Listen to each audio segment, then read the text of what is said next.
Hi guys, how are you. मैं सुल्तान अली एक बार फिर हाजिर हूँ आपके सामने आपकी बायोलॉजी क्लास के अंदर। तो देखिए, यहाँ पर जो आज का टॉपिक है वो टॉपिक रहेगा आज का आपका पुष्पक्रम तथा पुष्प। ठीक है भाई। पुष्पक्रम को इंग्लिश के अंदर बोलते हैं इनफ्लोरेसेंस, और पुष्प को क्या बोलते हैं, फ्लावर बोलते हैं। ठीक है भाई। तो ये हमारी जो है यूनिट 2 है। यूनिट 2 शुरू होगी है यहाँ पर। ठीक है भाई। और इस चैप्टर नंबर जो है वो चैप्टर नंबर है हमारा, इसमें से कुछ टॉपिक छोड़ दिए गए हैं कोविड-19 की वजह से। तो ये टॉपिक है आपका जो इस चैप्टर में है, चैप्टर नंबर 5 है आपका। चैप्टर नंबर 5, चैप्टर नंबर क्या है, 5 है। तो इसका ये आपके जो सिलेबस में है वो जो ये पहला टॉपिक है इसका, वो है पुष्पक्रम तथा पुष्प। इसको बोलते हैं इंग्लिश के अंदर इन्फ्लोरेसेंस एंड फ्लावर। ठीक है। तो देखिए क्या होता है, मैं आपको पहले इसके ऐसे ही बता देता हूँ आपको समझाने के लिए। देखिए, पौधों के अंदर क्या लगते हैं, पुष्प लगते हैं। डंठलों पर यानी उसकी टहनियों पर पुष्प लगते हैं।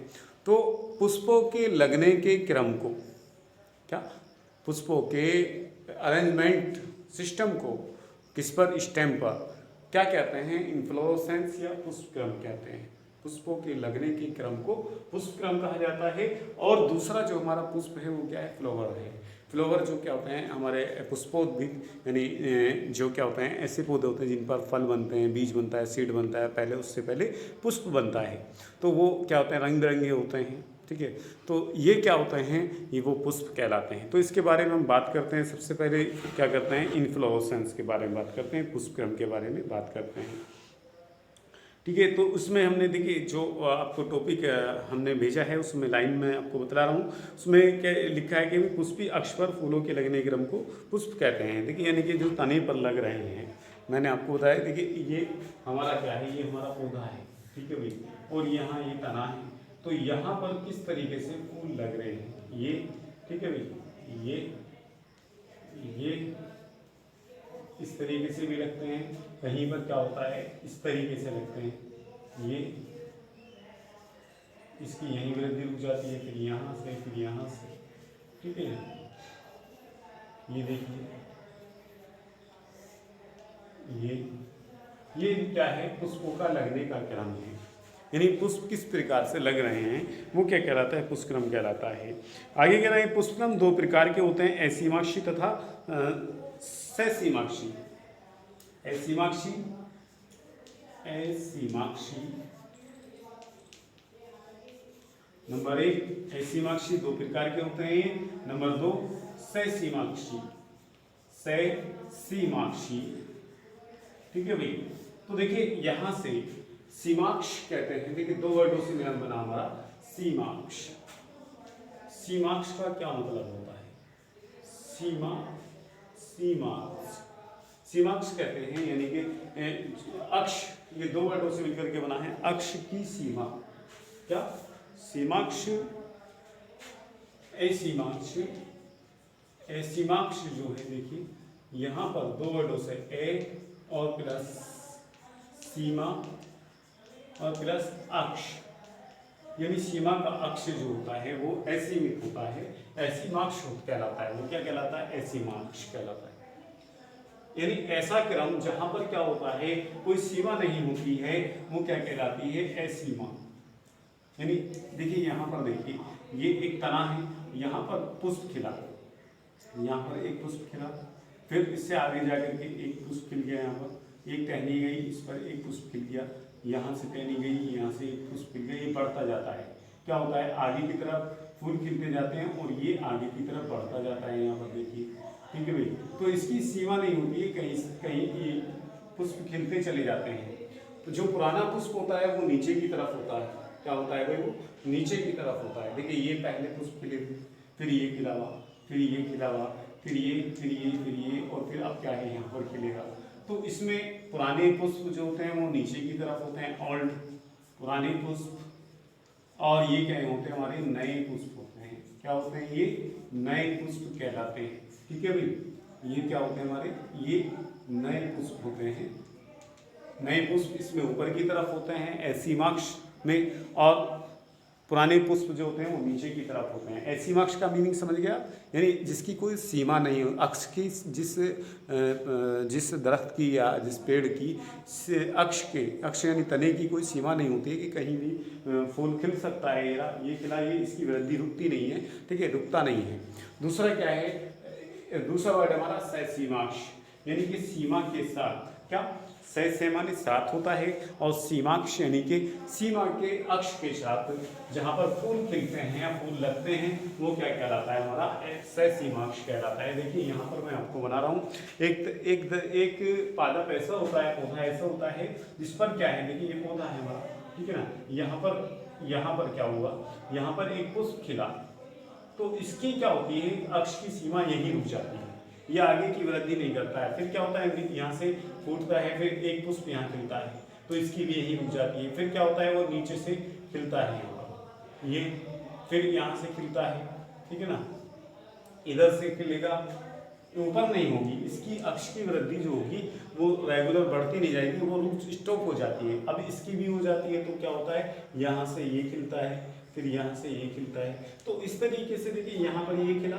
सीमा अक्ष की सीमा रुक गई है, ससीमाक्ष हो गया, और यहाँ से ये खिला तो इसकी रुक गई है, यहाँ से ये खिला इसकी रुक गई, इसकी रुक गई, तो इस तरीके से ये क्या कहलाता है, ये तो है हमारा एसीमाक्ष और ये है हमारा ससीमाक्ष, क्या ये हमारा ससीमाक्ष, ठीक है भाई। तो ये था हमारा पुष्प क्रम, क्या है भाई, पुष्प क्रम है। अब बात चलते हैं, देखिए आगे एक फ्लावर के बारे में, ये तो हो गया आपका पुष्पक्रम, एक टॉपिक हो गया, ये मैंने आपको भेज दिया है, उसके अंदर आपके नोट्स के अंदर आप अगर कोई बात समझ में आए तो मालूम कर सकते हैं मेरे से। नेक्स्ट देखेंगे आप, नेक्स्ट है हमारा क्या, पुष्प, पुष्प के बारे में पढ़ेंगे। पुष्प देखिए, पुष्प जो होता है ये होता है फ्लावर, फ्लावर जो होता है देखिए ज़्यादातर फ्लावर के अंदर, फ्लावर यानी कि आवर्त बीजी और अनावर्त बीजी में पाए जाते हैं, पुष्पोद्भिद पौधे जो होते हैं उनके अंदर ही फूल खिलते हैं, तो उनके क्या होते हैं, कुछ अंग होते हैं, वो क्या क्या होते हैं, देखिए ये देखिए मैं आपको यहाँ पर बता रहा हूँ, ये एक हमारा पुष्प है, क्या है ये हमारा, ये एक हमारा पुष्प है, ये हमारा क्या कहलाता है, बाह्य दल पुंज, ये प्राय हरे रंग का होता है, क्या होता है ये, बाह्य दल पुंज, बाह्य दल पुंज। और यहाँ से क्या है, ये हमारा, ये कलरफुल पत्तियाँ होती हैं, क्या होती है ये कलरफुल पत्तियाँ होती हैं, ठीक है भाई, इनमें रंग भरा होता है, ये रंग बिरंगी पत्तियाँ होती हैं, इन्हें बोलते हैं दल पुंज, इनको क्या बोलते हैं, दल पुंज बोलते हैं, ठीक है भाई, इनको क्या बोलते हैं, दल पुंज। और इसके बाद में जो क्या होता है, इसके बाद में यहाँ पर एक जो घेरा पाया जाता है वो पाया जाता है इसका पूमंग का, इसका पाया जाता है पूमंग का पाया जाता है, ये देखिए। और यहाँ पर देखिए, यहाँ देखेंगे ये जो हमारा जायांग है, तो इसे हम लिख देते हैं, ये हमारे, ये और ये पुंकेसर, क्या है हमारा, ये पुंकेसर है, और ये क्या है हमारा, ये हमारा जायांग है, ये अंडाशय होता है इसका, तो ये हमारा जायांग है, जायांग। कोई क्या होता है, एक होता है हमारा परिदल पुंज, परिदल पुंज के इसमें क्या होता है, अक्ष पर छोटी छोटी पत्तियां होती हैं यहाँ पर, इसे बोलते हैं परिदल पुंज, क्या बोलते हैं इसको, परिदल पुंज। ये इसका क्या है, ये डंठल है, डंठल बोलते हैं इसको, या ग्रंथ बोलते हैं, क्या बोलते हैं इसको, ग्रंथ, पुष्प ग्रंथ, या इसको क्या बोलते हैं, डंठल को पुष्प ग्रंथ कहते हैं, क्या बोलते हैं इसको, पुष्प ग्रंथ, पुष्प ग्रंथ कहते हैं। तो देखिए ये जो है हमारे 1 2 3 4 5 6 7, यानी कि 7 पार्ट, लेकिन जो मेन पार्ट है, सॉरी, ये पुष्प, ये जायांग हो गया, एक तो हमारा जायांग, एक हमारा ये वाले दो पूमंग, पुंकेसर कहते हैं, दलपुंज 3 और बाह्य दलपुंज 4, ज्यादातर 4 होते हैं। पुष्प ग्रंथ ये क्या होते हैं, सहायक अंग। तो ये क्या होते हैं हमारे, ये एक पुष्प के अंदर जो पार्ट्स होते हैं ये होते हैं। इसमें ये पुष्पग्रंथ या परिदलपुंज और दलपुंज, ठीक है, ये तो क्या होते हैं, ये सारे जो होते हैं ये सहायक अंग कहलाते हैं। क्या कहलाते हैं? सहायक अंग। और जबकि ये हमारा पुंगंग और स्त्री केशर जायांग, यानी कि ये मेल पार्ट, ये हमारा मेल पार्ट होता है। क्या होता है हमारा? ये हमारा जो होता है यहाँ पर, क्योंकि इसके अंदर ओव्यूल होते हैं, तो ये क्या होता है, देखिए ये वाला पार्ट,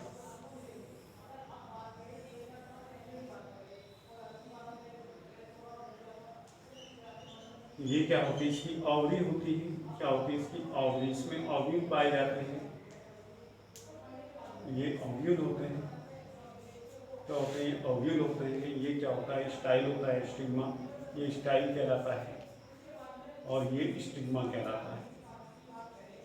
तो इसमें ये क्या होता है, इसे वृत्तिका, वृत्तिकाग्र, इसे वृत्तिका बोलते हैं हिंदी के अंदर, वृत्तिका, इसे वृत्तिकाग्र, वृत्तिकाग्र। और ये क्या होता है हमारा? अंडाशय कहलाता है। क्या कहलाता है? ये अंडाशय। तो ये हमारा क्या है, ये मादा male parts of male parts होता है। क्या होता है? ये मेल पार्ट्स, यानी कि मादा जनन अंग होता है फूल का। और ये क्या होता है हमारा? ये जो होता है ये फिलामेंट्स होता है, तंतु होता है, पुंकेसर तंतु, ठीक है ना। और ये क्या होता है? ये परागकोश होता है। ये क्या होता है? परागकोश, परागकोश, यहाँ पर पराग कण निकलते हैं, ठीक है। ये फिलामेंट होता है। तो ये हमारा होता है ये हमारा फीमेल पार्ट है। कौन सा? ये वाला। और ये हमारा जो है ये वाला हमारा ये मेल पार्ट्स। क्या है? ये हमारा मेल पार्ट्स, ये मेल पार्ट्स है। तो दोनों में क्या है? जनन अंग है, ये फीमेल पार्ट्स और मेल पार्ट्स, दोनों क्या करते हैं? जनन की क्रिया करते हैं। ये मुख्य जनन अंग होते हैं पुष्प के। और अन्य जो अंग होते हैं, देखिए इनके अलावा ये कौन सा पार्ट है हमारा? ये फीमेल पार्ट ये वाला है, और मेल पार्ट ये दोनों हैं। तो ये क्या है? ये दोनों मुख्य जनन अंग कहलाते हैं। इसके अलावा जो ये हमारा दलपुंज है, ठीक है, इसे बोलते हैं क्या?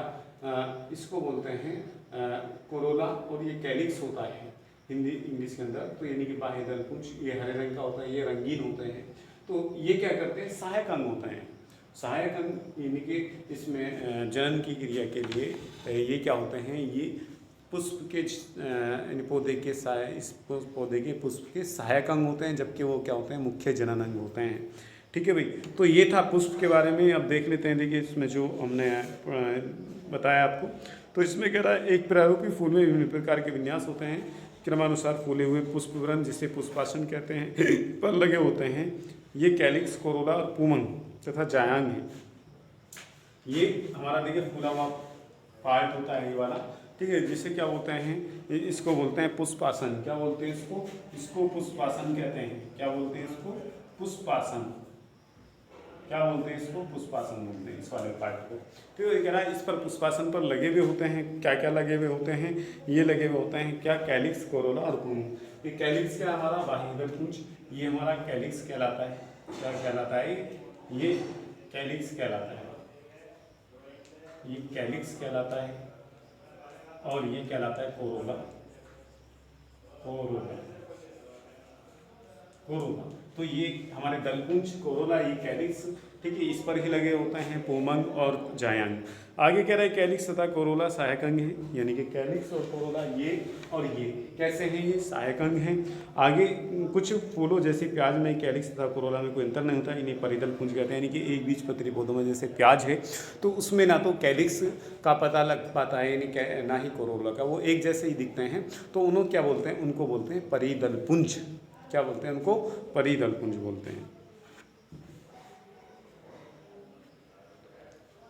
उस समय क्या बोलते हैं उसको? परिदल पुंज। इसको बोलते हैं सहपत्री। यहाँ पर जो पत्ती पाई जाती है, ये मैंने आपको बताया था। तो दलहन के यहाँ जहाँ पर पुष्प ग्रंथ होता है, तो उसमें टहनी पर पत्तियाँ लगी होती हैं, उसको बोलते हैं सहपत्री पुष्प, सहपत्री, ठीक है। उसे परिदल पुंज किसे बोलते हैं? एक बीज पत्री के अंदर, जैसे प्याज के अंदर क्या होता है, जो पत्तियां होती हैं वो हरे रंग की सी होती हैं, उसमें पता नहीं लग पाता है कौन सा कैलिक्स है कौन सा कोरोला है। तो ऐसे ऐसे पुष्पों के अंदर उस पार्ट को क्या बोलेंगे, परितल पुंज कहेंगे। आगे देखें, ये कह रहा है कि ये अच्छा कोई अंतर नहीं होता, इन्हें परितल पुंज कहते हैं। जब फूल में पुंकेसर पुंमंग दोनों ही होते हैं, तो पुंकेसर तथा पुंमंग दोनों ही होते हैं तो उसे द्विलिंगी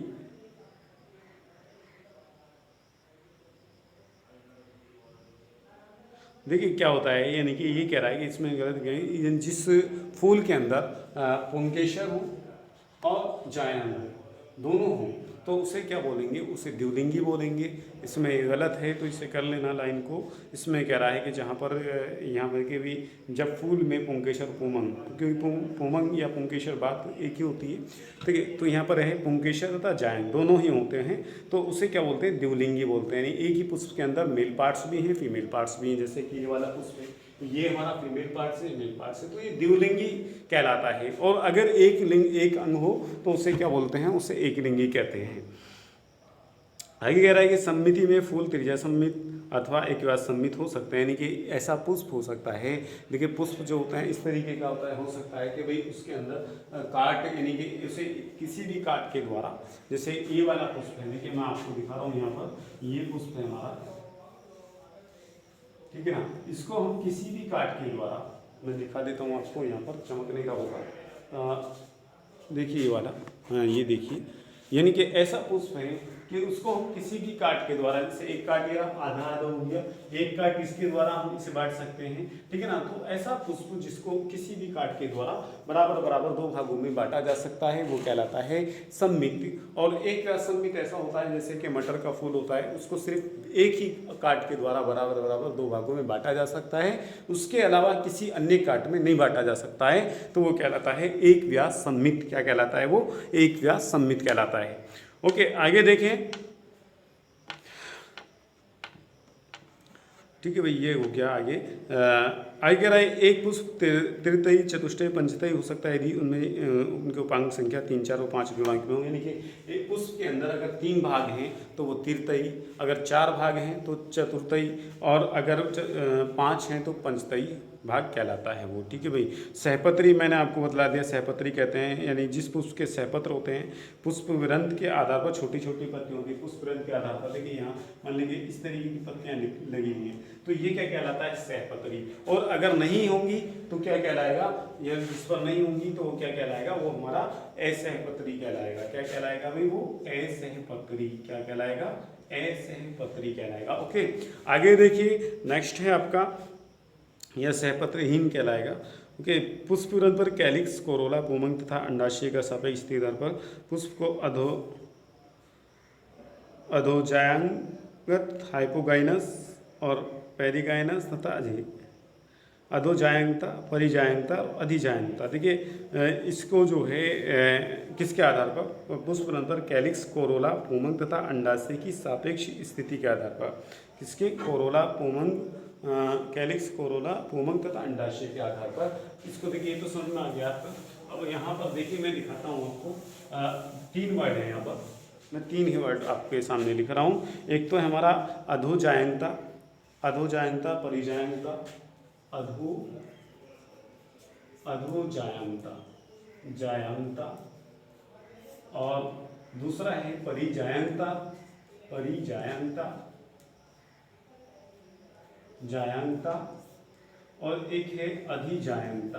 क्या है भाई, अधिजायंता, ठीक है भाई। तो ये देखिए ये किसके आधार पर थे, कोरोला, कैलिक्स, कैलिक्स, कोरोला, पुंमंग और क्या है, अंडाशय। अंडाशय की स्थिति के आधार पर इन्हें 3 भागों में बांटा जाता है। देखिए एक पुष्प ऐसा होता है जिसमें क्या होता है, जिसका अंडाशय जो होता है वो क्या होता है, सुपेरियर होता है, सुपेरियर से बोलते हैं सुपेरियर।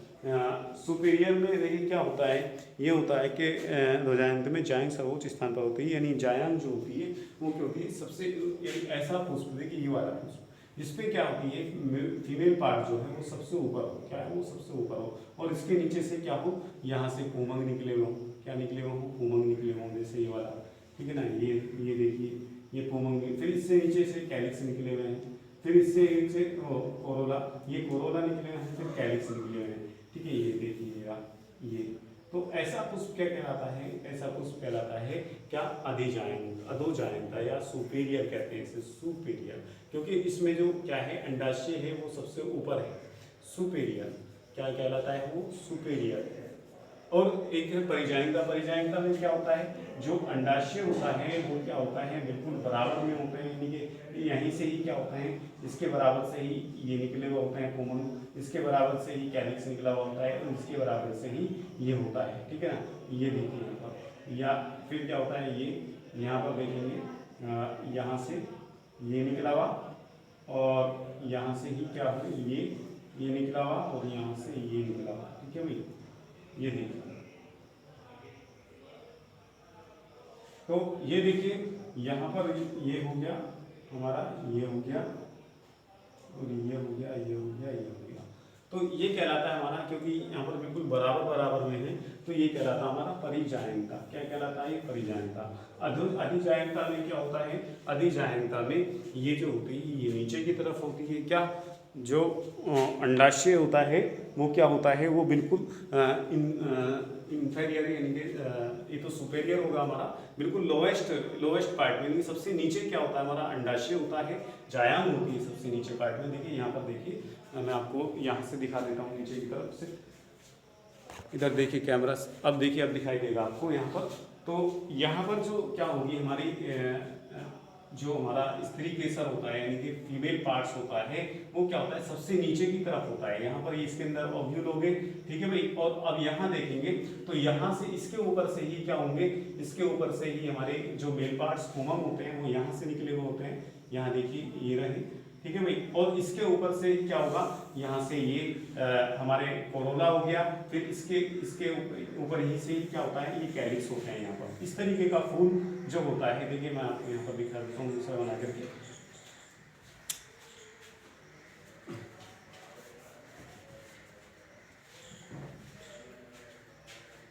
ये देखिए, तो ऐसा फूल जो कहलाता है वो कहलाता है हमारा अधिजायंता। यानी कि अधिजायंता यानी कि इसमें जो जायांग है, जो मेल पार्ट्स है वो नीचे की तरफ है, वो लोअर है, और यहाँ पर क्या है? यहाँ अपर है।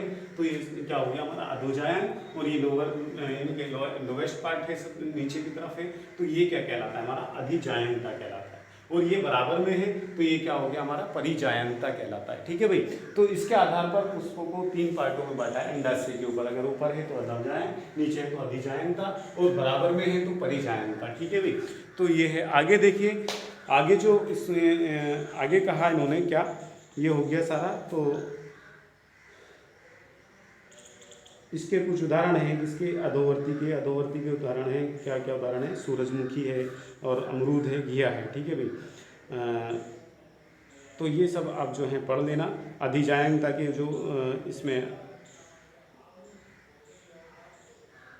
जो परिजायंता होता है वो पल्प और गुलाब और आड़ू के अंदर पाया जाता है। तो ठीक है भाई, ये पढ़ लेना आप। जो भी कुछ समझ में ना आए तो आप मेरे से मालूम कर सकते हैं, ठीक है। आप क्वेरी कर सकते हैं। आज के लिए इतना ही काफ़ी है, फिर मिलते हैं इंशाल्लाह। अब तक के लिए खुदा हाफिज़।